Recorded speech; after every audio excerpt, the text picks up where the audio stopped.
Alors ce matin, je vous invite à ouvrir la parole de Dieu, la Bible, dans Éphésiens, au chapitre 6. Voilà, gloire au Seigneur. Et on pourrait lire à partir du verset 12. Car nous n'avons pas à lutter contre la chair et le sang, mais contre les dominations, contre les autorités, contre les princes de ce monde de ténèbres, contre les esprits méchants dans les lieux célestes. C'est pourquoi prenez toutes les armes de Dieu, afin de pouvoir résister dans les mauvais jours et tenir ferme après avoir tout surmonté. Alléluia, merci Seigneur. Voilà, donc versets 12 et 13. Voilà, gloire au Seigneur. Et quand on lit ce passage de la parole de Dieu, eh bien, il y a une chose qui nous saute aux yeux, c'est qu'il est dit, nous n'avons pas à lutter contre la chair et le sang. Nous n'avons pas à lutter contre la chair et le sang. Donc là, ça nous parle de combat. Ça nous parle de combat. Et ce matin, eh bien, je voudrais que tu saches qu'il y a un combat, et c'est un combat pour ta vie éternelle. Le chrétien, le jour où il s'engage avec Jésus, eh bien, il devient un combattant. Le jour où le chrétien, il s'engage avec Jésus, eh bien, il rentre dans le combat. Il est engagé dans le combat. Nous avons à lutter. Nous devons combattre. Nous devons combattre. Alors, voyez, si nous avons à combattre, la Bible elle nous dit clairement, nous n'avons pas à lutter contre la chair et le sang. Notre combat, c'est pas contre des hommes. On n'est pas là pour se battre contre celui qui nous aurait fait du mal ou quoi que ce soit.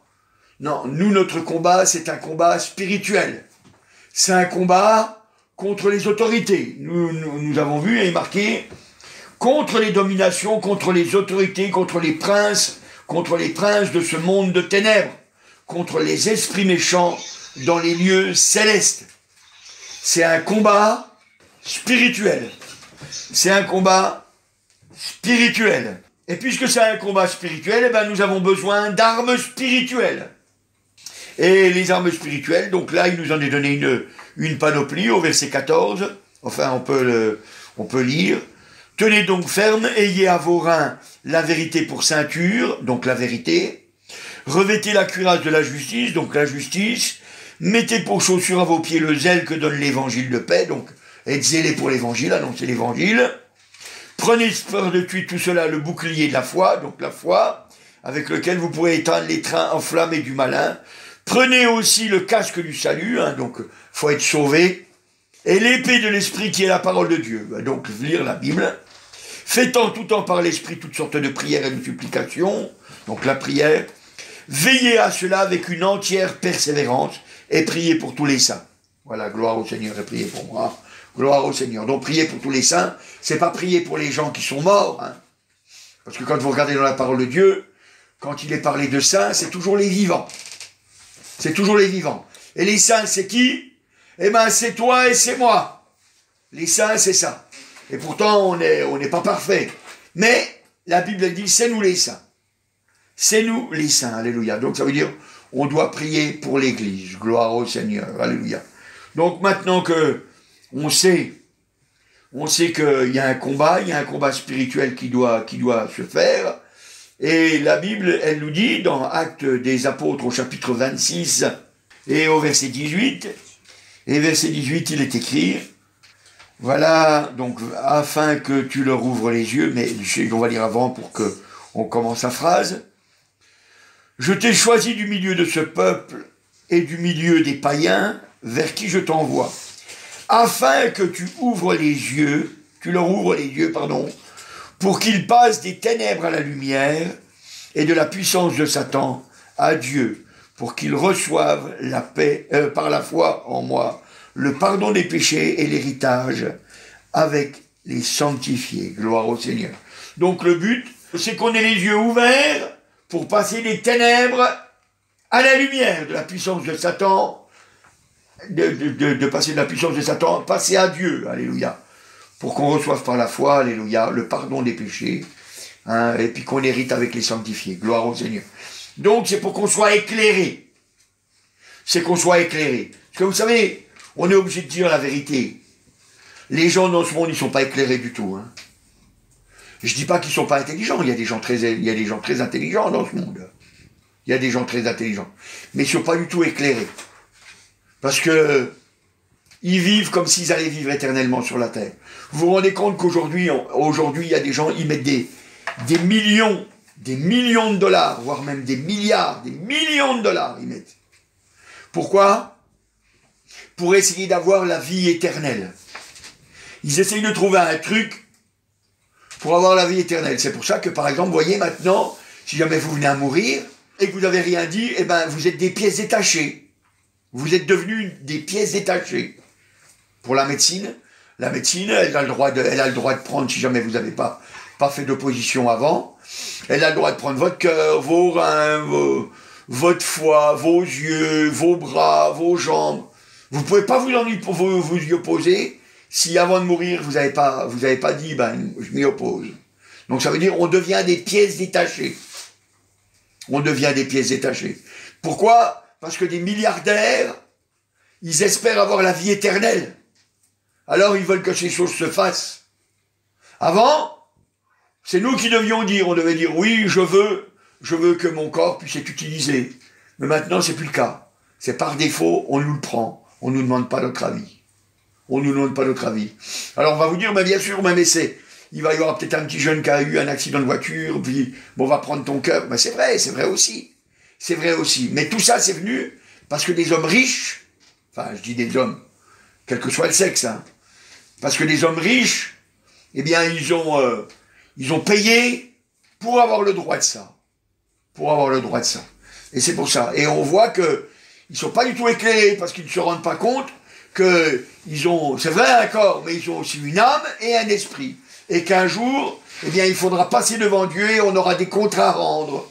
On aura des comptes à rendre. Et c'est pour ça que nous, eh bien, on doit ouvrir les yeux pour comprendre que on doit lutter pour que notre âme reste vivante. Autrement, on va aller dans la souffrance éternelle, dans l'enfer. Alors, donc, le but de notre combat, c'est pour que nos yeux soient ouverts, et puis qu'on passe des ténèbres à la lumière, alléluia, et on verra des choses bien différentes, alléluia. Donc, un chrétien s'est engagé dans le combat. Le chrétien, quand on devient chrétien, eh ben on est en guerre. On est en guerre pour notre âme, alléluia, gloire au Seigneur. Et encore dans Actes des Apôtres, au chapitre 20 et au verset 28, prenez donc garde à vous-même et à tout le troupeau sur lequel le Saint-Esprit vous a établi évêque pour paître l'église de Dieu, alléluia, qu'il s'est acquise par son propre sang. Gloire au Seigneur, alléluia. Donc, il dit quoi? Il dit, prenez donc garde à vous-même et à tout le troupeau. Hein. Donc, ça veut dire qu'il faut prendre garde à l'église. Quand on est chrétien, eh bien, on sait qu'on va à la guerre, mais si on va à la guerre, c'est qu'il y a quelque chose à gagner, ou au moins quelque chose à pas perdre. Donc déjà pas perdre notre âme, on l'a vu tout à l'heure, mais encore, on doit encore garder l'église, le troupeau, que Jésus s'est acquis par son sang. Jésus s'est acquis l'église par son sang. C'est-à-dire que toi et moi, eh bien c'est Jésus par son sang qui nous a rachetés. Et nous, eh bien, on doit avoir à cœur de prier pour l'église, de lutter pour l'église. C'est pour ça qu'on recherche la sainteté. Pour être un bon exemple. Pour que ceux qui nous voient, eh bien, déjà les chrétiens, eh bien, ils ont envie de marcher encore de mieux en mieux. Et puis que ceux du monde, eh bien, quand ils nous voient, ben, eux aussi, ils ont envie de voir un Dieu qui agit dans leur vie, gloire au Seigneur. Donc on doit faire attention au troupeau. Alors comment on veut faire attention au troupeau? Ben déjà, on va faire attention au troupeau par notre langue. Parce que vous savez, notre langue, c'est quelque chose, hein, la langue. Hein. La langue, elle est capable de dire des choses terribles. On est capable de dire des choses terribles sur les gens. C'est vrai. La Bible, elle nous dit, regardez voir, dans Jacques, au chapitre 3, et on pourrait lire à partir du verset 4. De même les navires qui sont si grands et que poussent des vents impétueux sont dirigés par un très petit gouvernail au gré du pilote. De même, la langue est un petit membre et elle se vante de grandes choses. Voyez comme un petit feu peut embraser une grande forêt. La langue est aussi un feu.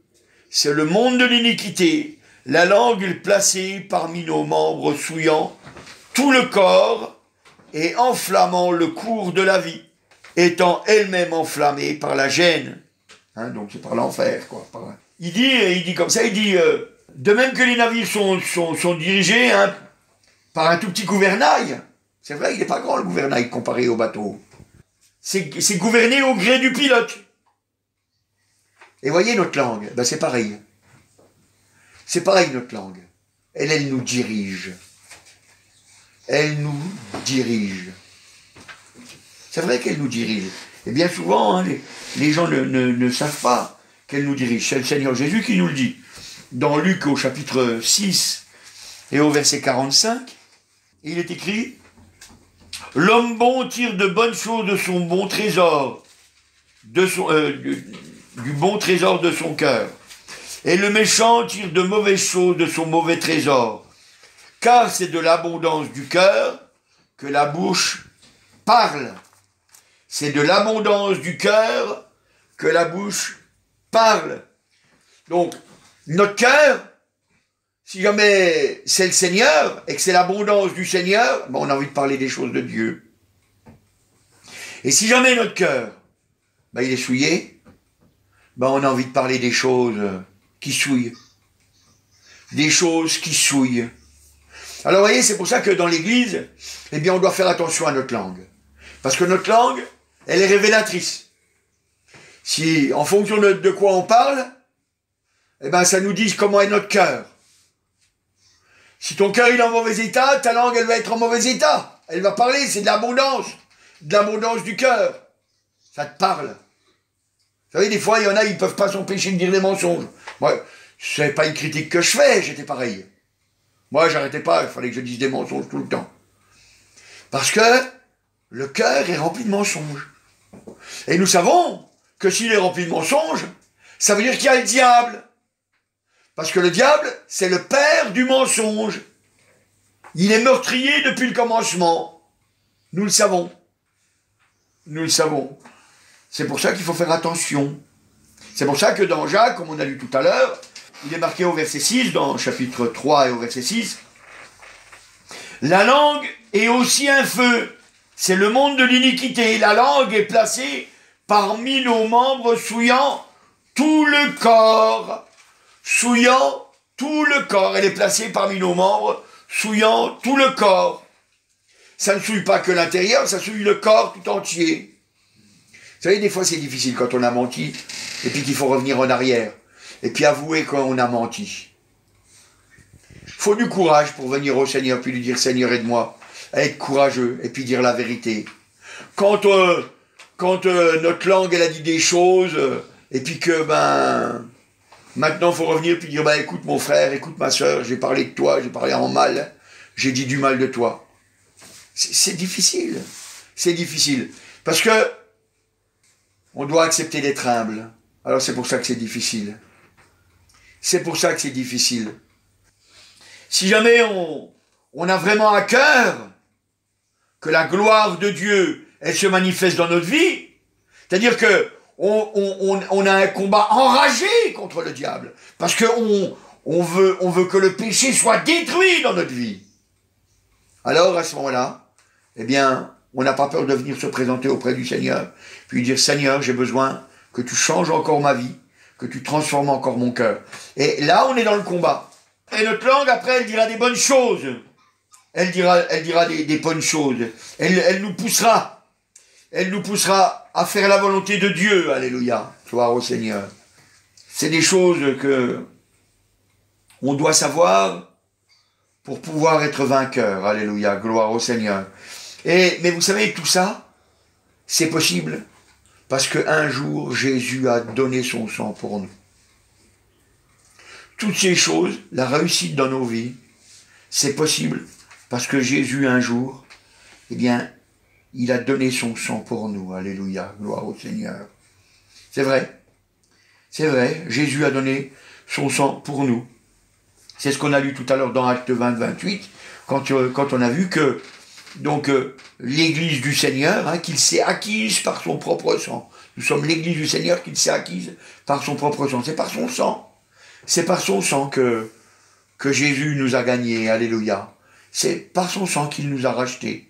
Gloire au Seigneur. Et, vous savez, ça veut dire que nous, on ne peut être victorieux que si on prend le sang du Seigneur Jésus. Gloire au Seigneur. Vous savez, des fois, on ne se rend pas trop compte de la valeur du sang du Seigneur Jésus.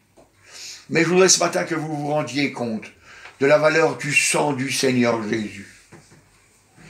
C'est important de comprendre cette chose-là si on veut être des vainqueurs. Alors, c'est vrai. La Bible nous dit dans Apocalypse au chapitre 12 et au verset 11. Ils l'ont vaincu. Alors, le il, donc c'est qui le il? C'est les frères qui ont été en combat, quoi, puisqu'il est marqué juste un petit peu avant, on va dire depuis le verset 10, et j'ai entendu dans le ciel une voix forte qui disait: maintenant le salut est arrivé, ainsi que la puissance, le règne de notre Dieu et l'autorité de son Christ, car il a été précipité, l'accusateur de nos frères, celui qui les accusait devant notre Dieu jour et nuit. Ils l'ont vaincu, donc c'est nos frères, les chrétiens, ils l'ont vaincu à cause du sang de l'agneau, et à cause de la parole de leur témoignage. Ils n'ont pas aimé leur vie jusqu'à craindre la mort. Alléluia, gloire au Seigneur.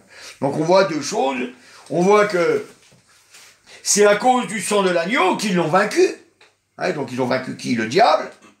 Ils l'ont vaincu à cause du sang de l'agneau, oui, parce que Jésus, un jour, il a accepté de venir sur la terre et d'obéir. Il a accepté, il est venu et il a dit: je vais obéir, je vais devenir un simple homme, et puis je vais obéir. C'est pour ça que la Bible nous dit que le seul médiateur qui est entre Dieu et les hommes, c'est Jésus-Christ, homme, pas Jésus-Christ Dieu. Il y a marqué Jésus-Christ, homme. C'est l'homme Jésus.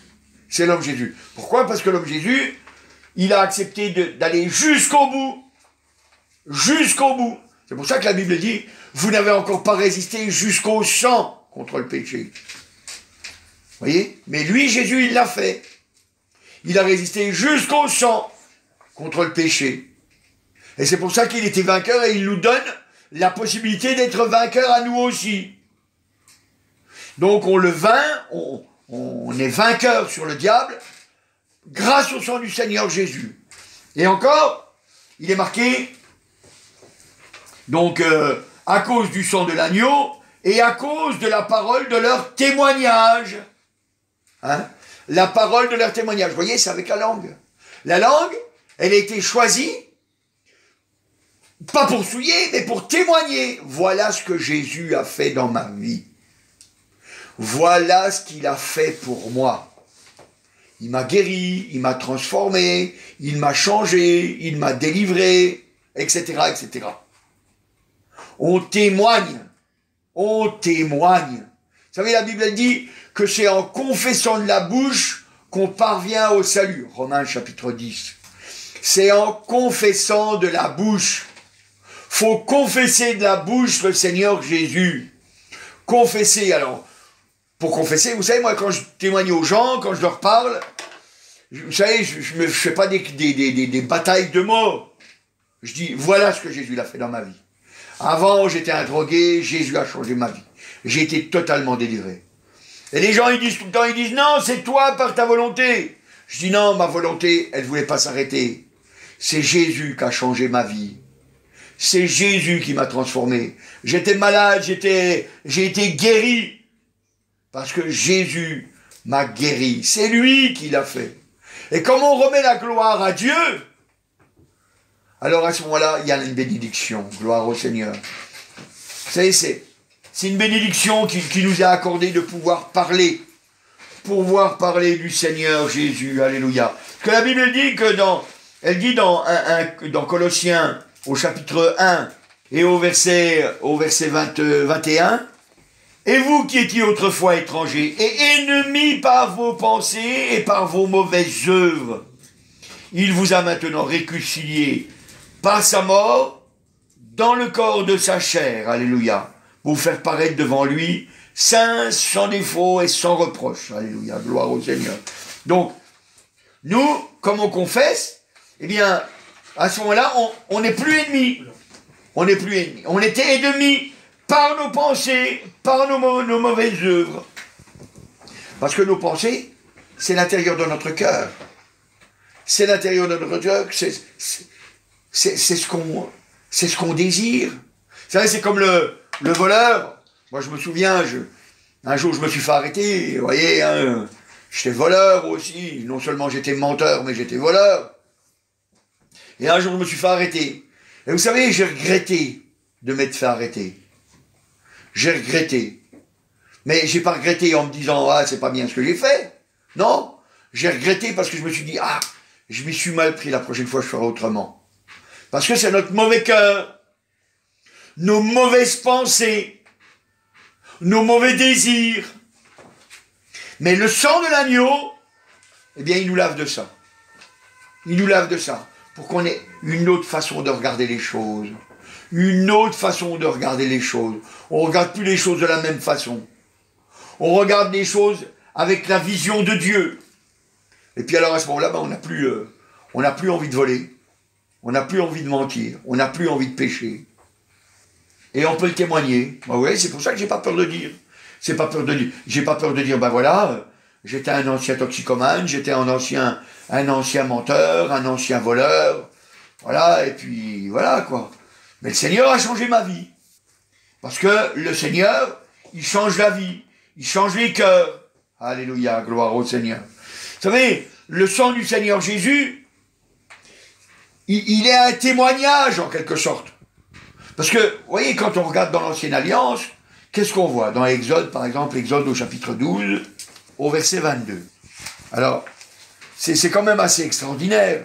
Parce qu'on voit que il fallait qu'on sache. On doit savoir qu'on est des chrétiens. Il fallait savoir avec qui on est. Voilà. Exode, chapitre 12, verset 22. Alors, verset 22, il est marqué... Alors, on va lire peut-être depuis le verset 21 pour avoir, bon, pas le début de la phrase, puisque la phrase, elle commence bien au 22. Mais pour avoir un petit peu plus de contexte. Moïse appela tous les anciens d'Israël et leur dit... Allez prendre du bétail pour votre famille et immoler la Pâque. Voilà, ensuite, verset 22. Vous prendrez ensuite un bouquet d'hysope, vous le tremperez dans le sang qui sera dans le bassin. Et vous toucherez le linteau et les deux poteaux de la porte avec le champ qui sera sur le bassin. Voilà, nul de vous ne sortira de sa maison jusqu'au matin. Gloire au Seigneur. Voilà. Qu'est-ce qu'il dit? Il dit donc c'était l'agneau qui devait être pris, il devait être immolé, hein, donc il devait être égorgé, et puis égorgé d'abord, et puis après on prenait le sang et puis on le mettait sur les poteaux et puis sur le linteau de la porte. Donc ça veut bien dire que de l'extérieur, les gens quand ils passaient, ils voyaient du sang sur la porte, ben ils reconnaissaient. Il reconnaissait tous les gens qui avaient fait ça. Tous les gens qui avaient ça. Mais, pourquoi est-ce que ça avait été fait? Ça avait été fait parce qu'il y avait un malheur qui allait arriver. Et ce malheur, c'était que les premiers-nés de toute l'Égypte allaient mourir. Et pour que le malheur ne tombe pas sur les Israéliens, sur les Juifs, quoi, pour pas qu'il tombe pas sur eux, eh bien, il fallait qu'eux, ils obéissent et puis qu'ils mettent le sang autour. Et l'agneau, ça représente Jésus. Ça représente Jésus. Et nous, c'est pareil. Il y a un malheur qui vient sur ce monde. Il y a un malheur. Enfin, c'est une façon de dire. Il y a vraiment des malheurs qui viennent sur ce monde. On voit bien déjà avec tout ce qui se passe. Il y a un malheur qui vient sur ce monde. Et si jamais on veut échapper, eh ben, on doit mettre le sang. On doit mettre le sang. C'est-à-dire, on doit avoir le sang sur nous. Et c'est pour ça que le monde, il n'aime pas la croix. Le monde, il aime pas la croix. Il n'aime pas la croix. Pourquoi? Parce que c'est une folie pour le monde. Hein. La Bible, elle nous dit dans 1 Corinthiens au chapitre 1 et au verset 18, il dit « La prédication de la croix est une folie pour ceux qui périssent, mais pour nous qui sommes sauvés, elle est une puissance de Dieu. C'est le sang qui coule. La croix, elle représente le sang qui coule. » J'ai pas dit qu'il faut avoir une croix autour de notre cou ou coller chez nous, ou je sais pas, ou accrocher chez nous, c'est pas ça que j'ai dit. J'ai dit la croix, hein, parce que le Seigneur Jésus, il n'est pas resté toute sa vie hein, sur la croix. Hein. Il est resté quelques heures, et puis après il était descendu de la croix. Hein. Vous voyez? Mais j'ai dit que la croix, c'est là où le sang de Jésus a coulé. C'est là où le sang de Jésus a coulé. C'est vrai qu'il n'a pas coulé que à la croix. Il a coulé quand il a été fouetté, quand il a été frappé à coups de poing, hein, à coups de foin, à coups de bâton. C'est vrai, le sang aussi a coulé. Mais c'est quand même à la croix que tout son sang a coulé, parce qu'on a même percé son côté, et le sang a coulé. Vous voyez? Donc le sang, il fallait qu'il soit sur les portes.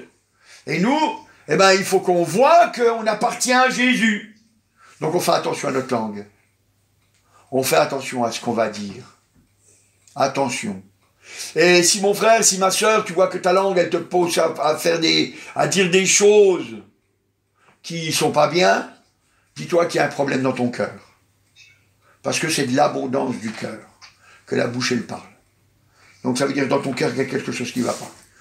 Si jamais tu vois que tu ne peux pas te retenir à dire un mensonge, il y a un vrai problème dans ton cœur. Faut que tu règles ce problème. Et seul le sang de Jésus peut faire quelque chose pour toi. Seul le sang de Jésus peut faire quelque chose pour toi. C'est pour ça qu'on dit toujours, faut venir à la croix. Faut venir à la croix. J'ai pas dit faut venir devant une croix. C'est pas ça que j'ai dit. Hein. Faut venir à la croix, c'est-à-dire faut venir à Jésus. À Jésus. Et se rappeler.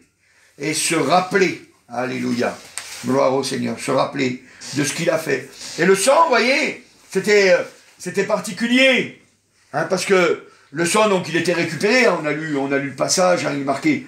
Vous prendre au verset 22 de Exode 12. Il dit, vous prendrez ensuite un bouquet d'hysope, et vous le tremperez,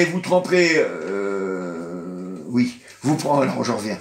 Vous prendrez ensuite un bouquet d'hysope, vous le tremperez dans le sang qui sera dans le bassin, et vous toucherez les linceaux. Donc ça veut dire que le sang, il récupérait le sang dans un bassin.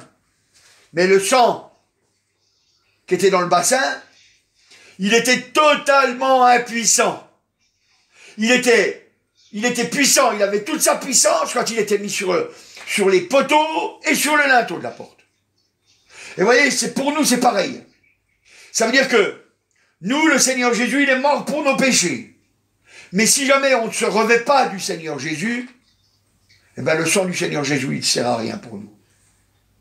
Le sang du Seigneur Jésus, il ne sert à rien pour nous. Vous voyez? Il ne sert à rien pour nous. Et souvent, les gens, ils ignorent ça. Alors, ils croient que Jésus est monté sur la croix. Ils disent, oui, Jésus est mort sur la croix. Il est mort pour nos péchés. C'est vrai? C'est vrai. C'est vrai, entièrement vrai. Mais le monde entier n'est pas sauvé.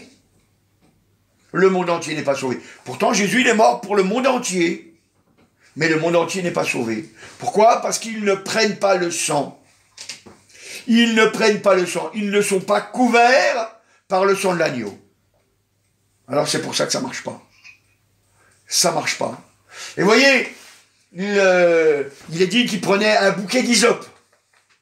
L'hysope, c'est une plante qui pousse dans les murs. Hein, c'est une plante qui pousse dans les murs. Et vous le regardez, c'est dans la Bible hein, que je l'ai vu, c'est pour ça que je le sais. Hein. Et ça pousse dans les murs. Alors il faisait un bouquet avec ça, puis il trempait. Et c'est représentatif de quelque chose de humble. C'est représentatif de quelque chose de humble. Parce que, vous voyez, quand vous regardez dans les sacrifices qui étaient faits, on prenait de l'hysope et du cèdre. Et le cèdre, et vous regardez le cèdre, c'est ce qui était royal.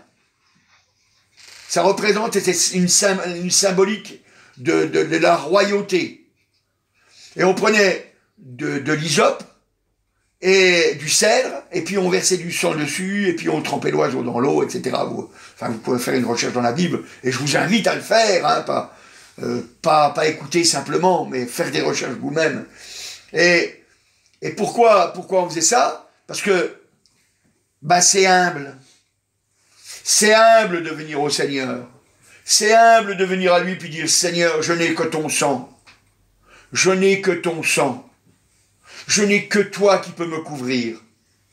Mon frère, ma sœur, n'oublie jamais.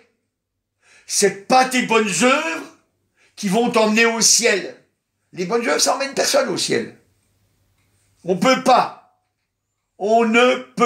aller au ciel par nos bonnes œuvres. Des fois, les gens, ils ont du mal à comprendre ça. Ils n'arrivent pas à comprendre. Ou alors, ils croient que par leurs bonnes œuvres, ça leur donne des droits supplémentaires. Non, les bonnes œuvres, ça ne donne pas des droits supplémentaires, contrairement à ce qu'on pourrait croire. C'est pas parce que tu donnes la moitié de ta richesse, ou même toute ta richesse, pour la nourriture des pauvres, la Bible, elle nous dit, hein, elle dit, quand même, il dit, si je n'ai pas l'amour, donc, c'est pas un amour comme ce monde croit. L'amour, comme Dieu dit, c'est l'amour pour Dieu. Faut un vrai amour pour Dieu. Parce que quand on a un vrai amour pour Dieu, alors on va pouvoir aimer les gens de ce monde vraiment comme on doit les aimer. Et pas autrement. On ne peut pas faire autrement. Et c'est humble de dire, Seigneur, je ne peux compter que sur toi. Parce que vous voyez, je vous dis la vérité, mes frères et sœurs, tous nos efforts ne nous conduiront pas au ciel. Tous nos efforts, c'est totalement impossible. On ne peut pas y aller de nous-mêmes. On ne peut pas y aller de nous-mêmes. Vous savez, c'est comme le jeune homme qui était venu voir le Seigneur Jésus, puis qui a dit, qu'est-ce que je dois faire pour être sauvé? Le Seigneur lui a dit, obéis à la parole de Dieu. Hein. Il lui a dit, tu connais les commandements. Honore ton père et ta mère, etc. Puis le jeune homme, il a dit, mais j'ai fait ça. Puis le Seigneur lui a dit, il te manque une chose. Vends tout ce que tu as. Et puis viens, distribue-le aux pauvres, et puis viens et suis-moi.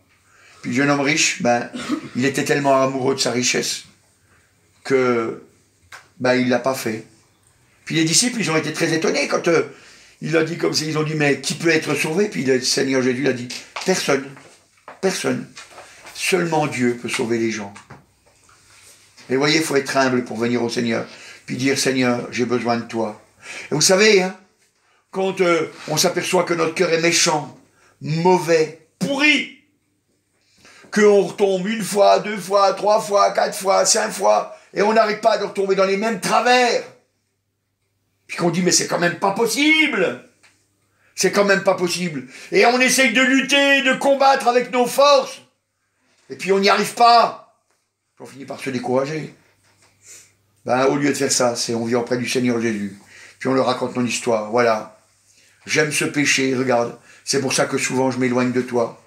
Mais moi, j'ai envie de t'aimer plus que ce péché. Mais mon cœur, il est tellement rebelle, qu'il m'empêche de t'aimer plus que ce péché.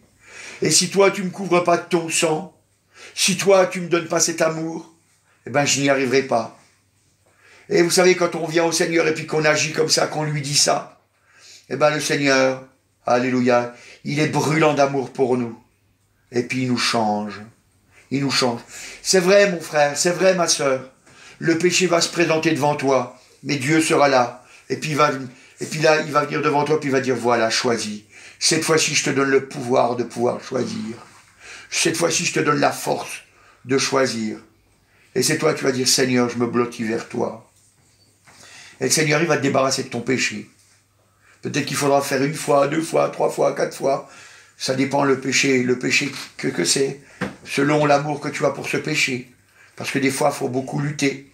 Il faut beaucoup venir auprès du Seigneur pour être délivré du péché. Parce qu'on a beaucoup aimé le péché. Alors, pour aimer davantage le Seigneur, il faut venir davantage à lui. Alléluia. Gloire au Seigneur. Oh mon frère, ma sœur, sache, tu as été fait pour être un vainqueur. Le sang de Jésus, alléluia, gloire au Seigneur.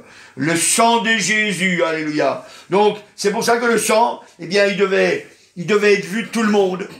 Mais s'il est vu de tout le monde, c'est un témoignage. C'est un témoignage. C'est ce qu'on a lu tout à l'heure dans l'Apocalypse. On a vu quoi? C'était à cause du sang de l'agneau et à cause de la parole de leur témoignage. On témoigne. Mon frère, ma soeur, n'oublie pas de parler de ce que le Seigneur a fait pour toi. C'est pour ça que j'encourage toujours les gens, je dis, faites des expériences dans la semaine, parlez au Seigneur, demandez-lui, dites Seigneur, voilà, j'ai besoin de faire des expériences avec toi, j'ai besoin de pouvoir témoigner que tu es grand, que tu fais des miracles, que tu fais des prodiges, que tu es celui qui t'occupe de moi chaque jour, qu'à chaque instant que je peux m'adresser à toi, tu es toujours là et tu ne manques pas. Et puis, ben c'est vrai, après on peut témoigner, on peut dire, voilà, j'avais besoin de telle chose. Alors des fois, vous savez, des fois c'est des petites choses de rien du tout. Des fois, des petites choses de rien du tout. Moi, je me rappelle combien de fois je disais, quand j'habitais à Sarrebourg et puis j'allais prêcher à Strasbourg, et donc c'était à la rue des Frères qu'il fallait y aller, puis c'était très difficile d'aller, et il n'y avait jamais de place pour se garer. Et quand j'arrivais dans la ville, je disais, Seigneur Jésus, trouve-moi une place pour que je sois pas trop loin de l'église, pour que ce soit facile de se garer. Il y avait des affaires à déplacer, tout ça. Donc c'était compliqué, quoi. Alors je disais, Seigneur, permets. Et puis Seigneur, il nous trouvait toujours une place. Soit on arrivait, il y avait quelqu'un cop qui s'en allait, toc, ça venait. Soit, pof, il y avait une place qui était là, et puis on pouvait se garer. Il y a toujours des petites choses. Moi, je vois, par exemple, un jour, j'avais demandé au Seigneur, j'avais dit, Seigneur, j'ai besoin d'une voiture. Seigneur, il a mis dans le cœur de quelqu'un, il a dit à cette personne, il a dit, tu vas l'inviter à manger. Alors, il m'a invité à manger avec ma femme. Il nous a invités à manger avec sa femme, lui, sa femme. Ils nous ont invités à manger. Et puis, nous, on avait amené un petit quelque chose, vous savez, comme on dit, comme ça se fait. Et puis, eux, ils nous avaient invités, puis ils nous avaient mis l'assiette. Et puis, sur l'assiette, il y avait un colis. Un cadeau, quoi, un gros cadeau, quoi. Et puis, c'était pas la voiture, hein, dans le cadeau, hein. Mais, j'ai commencé à ouvrir. Moi ou ma femme, je ne sais plus, on a ouvert. Puis, il y avait une boîte. J'ai ouvert la boîte. Puis dans la boîte, il y avait une autre boîte. Puis j'ai ouvert la boîte, puis dans la boîte, il y avait une autre boîte. Puis dans la boîte, il y avait une autre boîte. Plein de boîtes comme ça. Puis hop, puis après, il y avait une petite boîte, c'était une boîte d'allumettes. Puis il y avait une gitane qui dansait. Puis il y avait marqué ça brûle. Et puis après, j'ai ouvert la boîte, puis dedans la boîte, il y avait une clé, c'était la voiture. Dieu lui avait dit de nous donner sa voiture. C'était quand même extraordinaire. Alors il nous invite à manger, puis il nous donne sa voiture. Et c'est pas arrivé une fois, 7 fois. 7 fois on m'a donné des voitures. 7 fois on m'a donné des voitures. J'ai dit c'est quand même extraordinaire. Puis après j'ai dit, oh Seigneur, ils vont croire que je suis un clochard. Alors faut que je l'achète, la prochaine fois que je l'achète. Seigneur, fais-moi trouver une voiture pas chère. Une voiture qui est dans mes moyens. Et j'ai acheté une voiture, le gars il me l'a vendue. Il me l'a vendu 150 francs. Enfin, à la vérité, il me l'avait vendu 300 francs. Et puis, il m'a payé la carte grise, 150 francs. Bon, du coup, je l'ai payé 150 francs, la voiture. C'était dans mes moyens. Hein. C'était dans mes moyens. Même pour des petites choses, Dieu agit. Et vous voyez, après, on peut le témoigner. Et on est content de dire, ah, voilà ce que Dieu a fait pour moi. Ma fille était malade. Dieu l'a guérie. Ma femme était malade, Dieu l'a guérie. On est heureux de dire ce que Dieu a fait pour... Et ça glorifie Dieu. Et puis les gens, ils disent, mais quand même, c'est quand même fou. Dieu, lui répond, pourquoi il ne me répondrait pas à moi? Et puis, là, à ce moment-là, ça l'intéresse de voir. Et vous voyez, nos familles, c'est pareil. Quand ils voient que Dieu agit dans notre vie, ça les touche, ça les fait réfléchir. Ça les fait réfléchir. Parce que vous savez, faut les emmener au ciel. Faut les emmener au ciel, gloire au Seigneur, alléluia. Donc c'est pour ça que le sang, il était utile que s'il était sur le poteau, que s'il y avait le témoignage. Autrement, s'il n'y avait pas le témoignage, il ne sert à rien. Si mon frère, ma soeur, tu ne parles pas de Jésus, tu peux te poser des questions de savoir si jamais tu es sauvé ou pas. Il y a un problème. Il y a un problème, tu peux se poser des questions. Parce que moi, je sais que quand on aime quelqu'un vraiment, on a toujours envie, on pense tout le temps à cette personne, on a envie d'en parler. Moi, vous voyez, moi, comme je dis, moi, quand je suis au boulot, je parle tout le temps de ma femme, moi. C'est ça. Hein, moi, je suis fier, je dis, ma femme, vous vous rendez compte, je me lève le matin, elle me prépare mon petit déjeuner, elle me tartine mes tartines, pendant que je vais me laver, elle me prépare mon linge, elle me change mon linge. Moi, je suis heureux de dire ça, je suis heureux de dire ça. Alors, il y en a, ça leur plaît pas, mais moi, je suis heureux de ce que ma femme, elle m'aime comme ça. Vous voyez? Eh ben, quand on aime le Seigneur, c'est pareil, on dit, vous vous rendez compte comme le Seigneur, il m'aime? Il me bénit, il fait des miracles pour moi, il agit dans ma vie. C'est extraordinaire, j'ai besoin de quelque chose, il me le donne. Ah, et puis quand je m'égare, hop, il vient vite me rechercher. Mais c'est quand même fou, ça. Alors moi, je sais pas, moi, quand on est chrétien, ben, on a envie de parler du Seigneur. On a envie de parler du Seigneur, alléluia, gloire au Seigneur. C'est pour ça qu'on a lu tout à l'heure dans 1 Corinthiens que la prédication de la croix, c'est une folie pour ceux qui périssent. C'est vrai, c'est une folie pour ceux qui périssent. Mais, alléluia, pour nous qui sommes sauvés, c'est formidable. On dit, j'ai un Dieu qui agit pour moi, un Dieu vivant. Un Dieu vivant. Et je ne me lasse pas de le dire. Je ne me lasse pas de le dire, alléluia. Vous savez, la Bible le dit, regardez voir, dans 1 Jean au chapitre 2, 1 Jean au chapitre 2 et au verset 17, et le monde passe, et sa convoitise aussi. Mais celui qui fait la volonté de Dieu demeure éternellement. Alléluia, gloire au Seigneur. Le monde passe, et ses convoitises aussi. On abandonnera tout.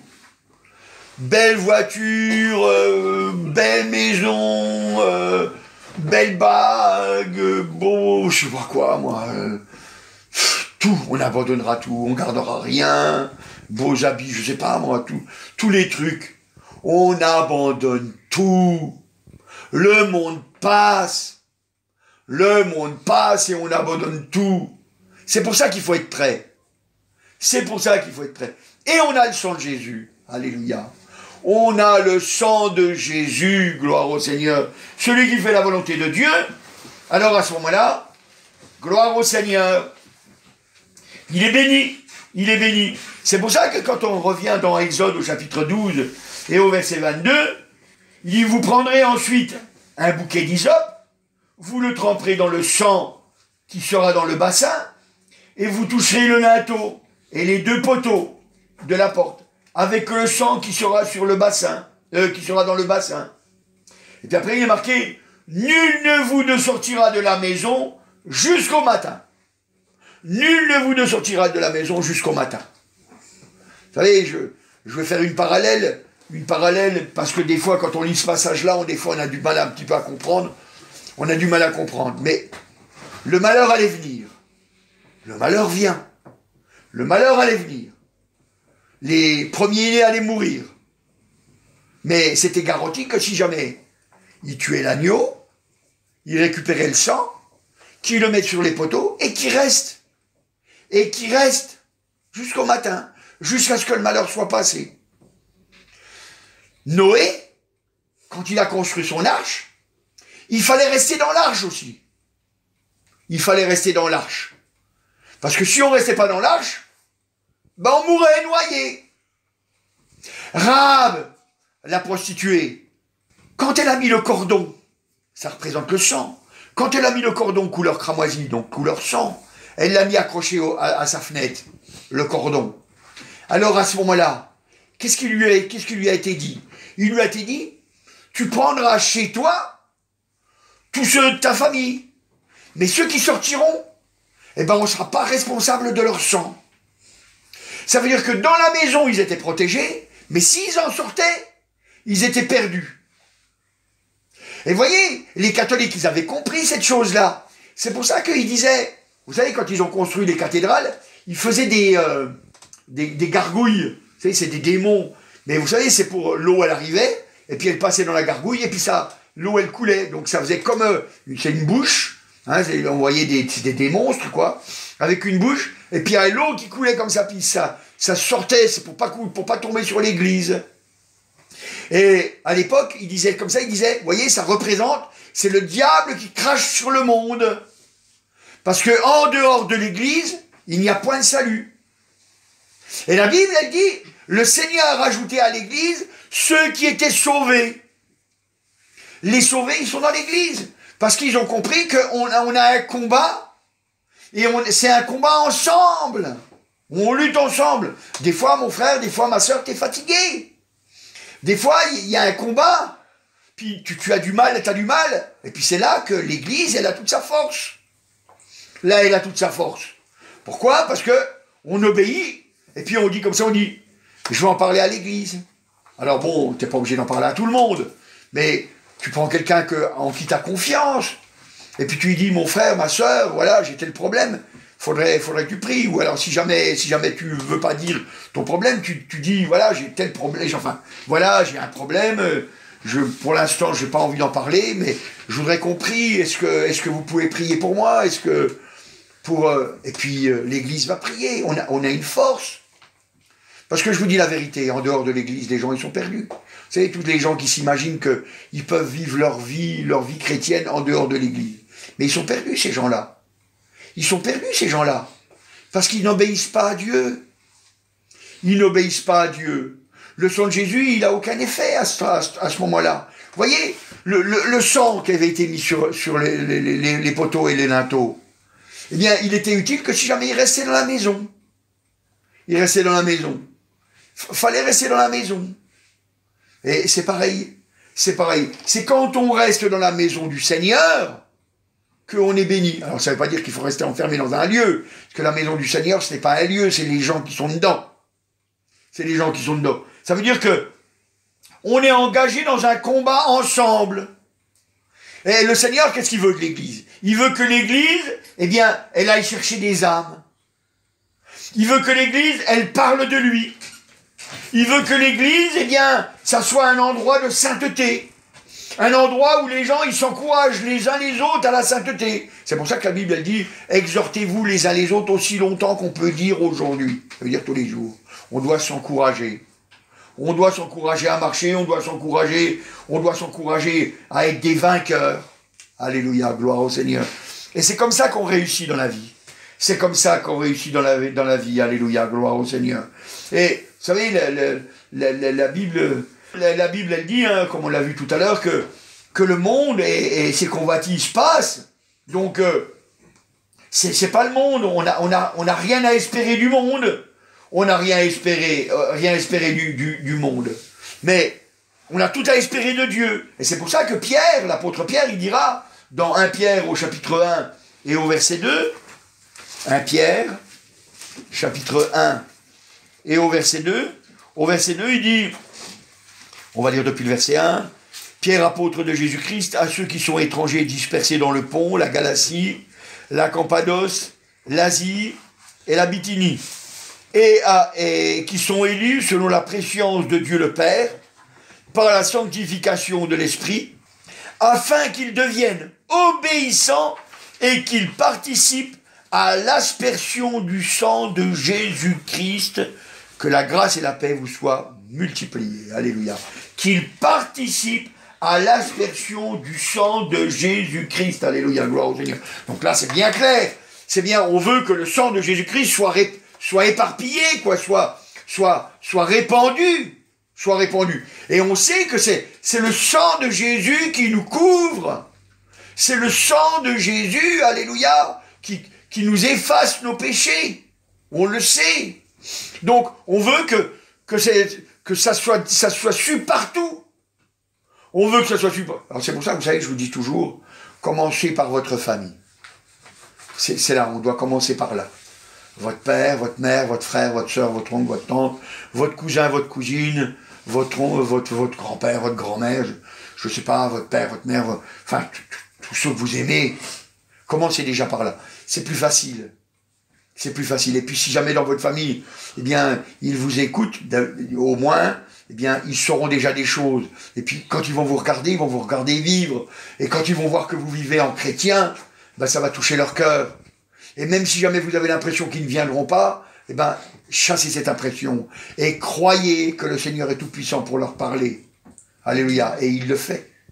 Et il le fait. Gloire au Seigneur. On participe à l'aspersion du sang de Jésus, alléluia. On participe à la diffusion que Dieu sauve les âmes, alléluia, gloire au Seigneur.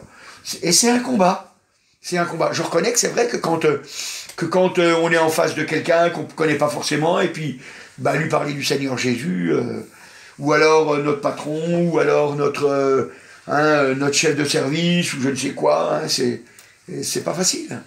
Je peux quand même pas me taire, je le vois tous les jours, je vais quand même pas me taire, il faut quand même que je lui parle, il faut quand même que je lui parle de Jésus. Mais vous voyez, faut pas avoir peur de parler. Vous savez, quand on prend le courage de parler, eh ben, Dieu nous bénit, gloire au Seigneur. Dieu nous bénit. Et si tu veux vraiment que Jésus te bénisse, il faut pas que tu hésites, il faut que tu parles. Il faut que tu parles. Tu participes à l'aspersion du sang de Jésus. Tu participes. C'est une œuvre que tu fais. C'est une œuvre que tu fais. C'est une grâce qui t'est donnée de pouvoir parler de Jésus. Alléluia. C'est une grâce. C'est Dieu qui t'aime. Il permet de parler. Alléluia. C'est vrai. Parce que quand on avait lu dans l'Apocalypse, il dit, ils l'ont vaincu. Donc c'était le combat. Ils l'ont vaincu parce que c'est vrai que c'est un combat. Ils l'ont vaincu. Apocalypse chapitre 12, verset 11, qu'on a lu tout à l'heure. Ils l'ont vaincu à cause du sang de l'agneau, à cause de la parole de l'étermoniage, et puis, parce qu'ils n'ont pas aimé leur vie, jusqu'à craindre la mort. Ils ont cru que Jésus est la vie, que leur vie, la vie de là maintenant, c'est rien du tout. Ce n'est qu'un passage. Ce n'est rien du tout. On n'est que de passage. C'est pour ça qu'ils n'ont pas eu peur. Ils ont dit, qu'est-ce que tu veux qu'on me fasse? Qu'est-ce que tu veux qu'on me fasse? On me tue? Je continue à vivre malgré tout. Mais dans la gloire, jusqu'au jour de la résurrection, où mon corps ressuscitera. Mais en attendant, je continue à vivre. Vous savez, c'est pour ça, nous on sait que les gens quand ils meurent, en réalité ils ont juste changé d'endroit. Ils étaient là sur la terre, on les a enlevés de cet endroit-là pour les mettre ailleurs. Soit ils sont avec le Seigneur et vont dans la gloire, soit ils ne sont pas avec le Seigneur et vont dans un lieu de souffrance éternelle.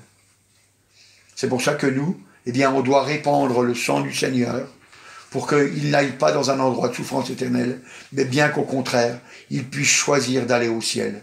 Il puisse choisir d'obéir au Seigneur Jésus. Alléluia. Gloire au Seigneur. Et c'est important de comprendre que notre Dieu, alléluia, il nous aime vraiment. Il nous aime vraiment. Et il nous fait confiance. Il nous fait confiance, c'est vrai, il nous a justifiés. Il nous a justifiés. La Bible, elle nous dit dans Romains, au chapitre 5 et au verset 9, elle dit donc, à plus forte raison, maintenant que nous sommes justifiés par son sang, on est justifiés, serons-nous sauvés par lui de la colère. Donc la colère de Dieu, elle ne viendra pas sur nous. Elle ne viendra pas sur nous. Parce qu'on est justifiés. On est justifiés. Vous voyez? Et quand on est justifié, on n'a pas de souci à avoir. On n'a pas de souci à avoir. On est des vainqueurs. On a vaincu. On a vaincu. Alléluia, gloire au Seigneur. Le diable, avec tous ces pièges, avec toutes ces tromperies, avec toutes ces choses pour nous conduire dans la perdition, ça ne peut pas être vainqueur sur nous. Parce qu'on a été justifiés. Alléluia, gloire au Seigneur. C'est pour ça que nous, on n'a pas de crainte. On est justifiés par le moyen du sang de Jésus. Alléluia. La Bible nous dit aussi dans Hébreux au chapitre 10 et au verset 19, « Ainsi donc, frères, puisque nous avons, au moyen du sang de Jésus, une libre entrée dans le sanctuaire. » Une libre entrée dans le sanctuaire. C'est quand même extraordinaire. Ça veut dire que nous, on peut s'approcher du Seigneur. C'est mieux que les sacrificateurs de l'Ancien Testament. Parce que eux, ils allaient dans le sanctuaire qu'une fois dans l'année. Nous, on a une accès libre. Une accès libre. On rentre dans la présence de Dieu. Alléluia. C'est extraordinaire, c'est extraordinaire. Il n'y a pas à se faire de soucis. On est béni. Alléluia. Et il dit comment on rentre dans le sanctuaire. Alors, il dit comme ça, il dit au verset 20, il dit, donc, on a lu, hein, une libre entrée dans le sanctuaire, par la route nouvelle et vivante, qu'il a inaugurée pour nous au travers du voile, c'est-à-dire de sa chair. Hein. Donc, c'est-à-dire, la route vivante, c'est Jésus, c'est à travers Jésus. C'est à travers Jésus, alléluia, gloire au Seigneur. C'est bien son sang. C'est bien son sang. Mon frère, ma sœur, alléluia. C'est vrai. Nous avons, au moyen du sang de Jésus, une libre entrée dans le sanctuaire. Ça veut dire que comme on a une libre entrée, ça veut dire qu'on peut prier pour nos frères qui sont là et puis pour notre famille. On peut parler au Seigneur. On peut lui dire, voilà Seigneur, j'ai mon frère, ma soeur, mon père, ma mère, mon cousin, mon oncle, mon âme, ma tante. Voilà, il est perdu ou il a du mal, ou il agit encore dans sa vie, prépare encore, met encore des choses devant lui, met des personnes qui vont encore lui parler, met des événements pour qu'il soit touché, met des paroles dans ma bouche, met des actions dans mes mains, dans mes pieds, pour que ça le touche. On a une libre entrée. Dieu va nous utiliser parce qu'on lui demande. Parce qu'on lui demande. Vous savez, c'est extraordinaire. Dieu nous bénit. Dieu nous bénit, alléluia, gloire au Seigneur. Et vous voyez, le sang du Seigneur Jésus nous a vraiment tout offert, même la guérison. Même la guérison, alléluia, gloire au Seigneur. Hein. Ésaïe 53, au verset 5, il dit, « Mais il est blessé pour nos péchés, brisé pour nos iniquités, et le châtiment qui nous donne la paix est tombé sur lui. Et c'est par ses meurtrissures que nous sommes guéris, ces meurtrissures. Hein. Meurtris, hein, vous voyez, c'est son sang et puis les coups qu'il a reçus, quoi. Le sou qu'il a reçu. Vous savez, les meurtrissures, quand les gens ils ont été frappés, ben, le sang il se met sous la peau. C'est ça que ça fait des meurtrissures, vous voyez. C'est le sang qui se met aux endroits, quoi. C'est pour essayer de soigner le corps que le sang se met à ces endroits-là pour guérir, quoi, pour guérir plus vite cette partie-là, quoi. Dieu, il fait tout pour nous guérir. Guérir notre cœur, guérir notre corps, guérir nos pensées, guérir notre langue. Guérir notre langue. Alors ce matin, c'est pas compliqué. C'est pas compliqué. Jésus nous a aimés le premier. C'est-à-dire que t'as pas de crainte à avoir. Tu peux venir auprès du Seigneur Jésus. Même si tu as des péchés. Surtout si tu as des péchés. Parce que il n'est pas venu pour des justes, il est venu pour des injustes. Il faut reconnaître qu'on est injuste. Alors on peut venir auprès du Seigneur Jésus. Ça nous donne une libre entrée. Une libre entrée. Et c'est la bénédiction. Alors ce matin, je veux ça pour toi. Je veux ça pour toi. Amen. Amen. Merci Seigneur Jésus. Alléluia. Je te remercie, agneau de Dieu. Tu es merveilleux, Seigneur. Toi qui fais les miracles, c'est toi qui fais les prodiges, Seigneur. Alléluia. Et on te remercie, Seigneur, de